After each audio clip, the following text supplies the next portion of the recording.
هالو everybody how are you؟ اهلا بيكم من جديد متابعين قناة ميس انجليزي. معادنا النهارده ان شاء الله مع مراجعة سؤال البراجراف ابطال رابعة ابتدائي ومنهج كونكت. لو حابب ان مفيش حاجة تفوتك من شرح مناهجنا وفيديوهاتنا اعمل سبسكرايب وما تنساش اللايك والشير.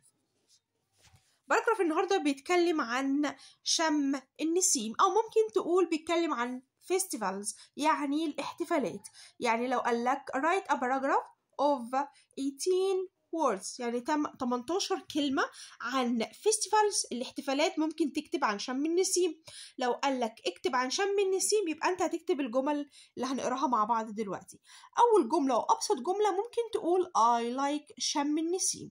I like شم النسيم يعني انا بحب شم النسيم. خد بالك ان المناسبه اللي هي شم النسيم لازم الاتش بتاعت شم والاي بتاعت ال والان نسيم لازم يتكتبوا كابيتال، يعني الحرف يبقى كبير. يبقى I like شم النسيم.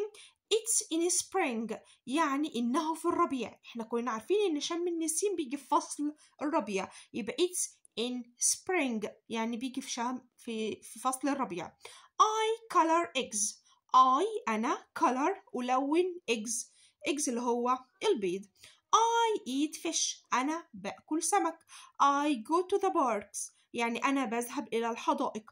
I play with my friends يعني أنا بلعب مع الأصدقاء. مفيش أبسط من كده باراجراف عن شم النسيم، او لما يجي يقول لك اكتب باراجراف عن الفيستيفالز اللي هي الاحتفالات. I like شم النسيم. It's in spring في فصل الربيع. I color eggs انا بلون البيض. I eat fish انا باكل سمك. I go to the parks انا بروح الحدائق.